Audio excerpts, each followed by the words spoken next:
menyampaikan, kami sudah mengajukan atau memberikan surat petisi.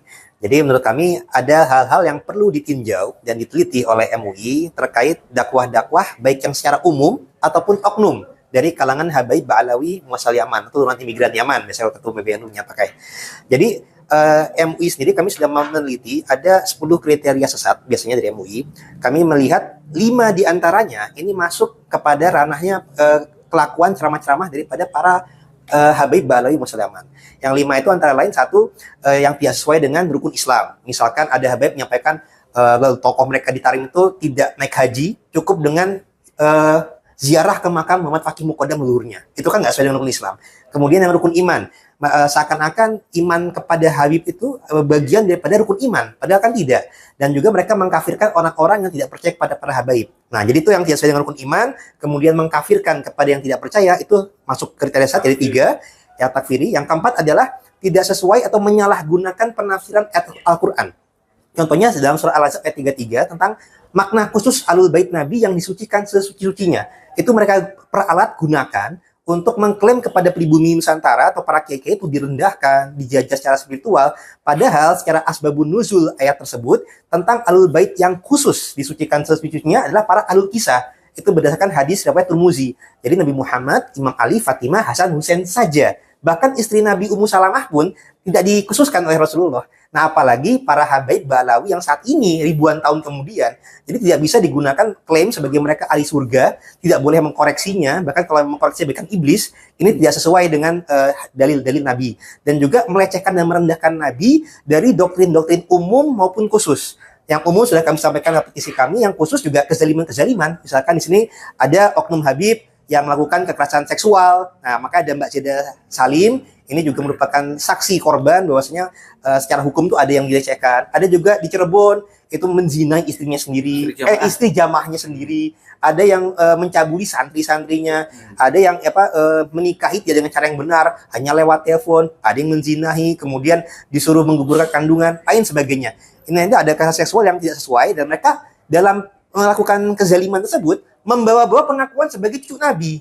Nah, sehingga itu melecehkan dan merendahkan Nabi yang mana itu masuk kepada kriteria MUI. Jadi kami di sini sedang jalur hukum, kami proses juga. Ada beberapa tokoh Habib yang kami sedang jalur hukum untuk kasus kekerasan seksual, ada untuk kasus ujaran kebencian, ada kasus juga fitnah pencemaran nama baik keluarga Wali Songo, ada provokasi juga ada. Nanti kita lagi proses jalur hukum, tapi dengan MUI kita minta keadilan juga karena ada tokoh keluarga kami juga yang baru sekedar nyeleneh, tidak masuk kriteria sesat, tapi itu sudah ada tokoh-tokoh MUI yang bersuara di publik, TV One.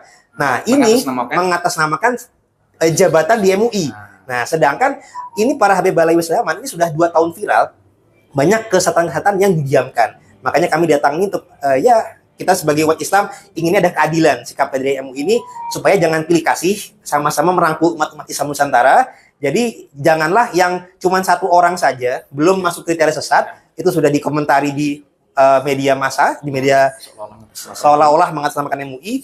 Sementara ini oknum-oknum yang masif, terlalu banyak, sudah sangat lama. Ya, bahkan beberapa doktrinnya tuh sudah masuk kitab, tapi itu didiamkan saja. Nah, kita meminta supaya ini diteliti dan dikaji dan kemudian juga ibaratnya diberikan sikap oleh MUI. Demikian dari kami.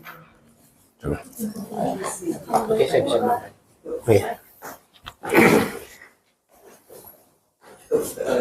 Assalamualaikum warahmatullahi wabarakatuh. Waalaikumsalam warahmatullahi wabarakatuh. Kami dan Gimana sudah menerima berkasnya yang ada, akan nanti kita teliti. Sebelum kita teliti, kita juga menganjurkan kepada kaum muslimin muslimat di mana saja, marilah kita beragama Islam yang benar. Jangan sampai kita mencampur adukkan dengan atas nama cucu Nabi atau menjadi orang ningrat marno seenaknya untuk berbuat zina atau mengambil hartanya seseorang dengan cara yang baik dan halal. Mari kita untuk laporannya daripada Avatar nanti insya Allah nanti kita tidak lanjuti, akan kita diskusikan. Semoga kita menjalankan agama ini dengan baik. Walaqad karramna bani Adam. Ingatlah bahwa semua Bani Adam itu dimuliakan. Jangan kemudian Ini Islam yang sudah digagas oleh para pembawa Islam yang pertama yang menghilangkan kasta, kemudian ada kasta lagi. Inna akramakum indallahi atqakum. Orang yang paling mulia adalah orang yang bertakwa. Dan hargailah ulama-ulama negeri kita ini. Hargai bahwa para wali sembilan dan para pembawa Islam di Nusantara ini adalah sudah berjuang luar biasa. Insya Allah ini nanti akan ada jalan keluar yang terbaik. Wassalamualaikum warahmatullahi wabarakatuh. Waalaikumsalam warahmatullahi wabarakatuh.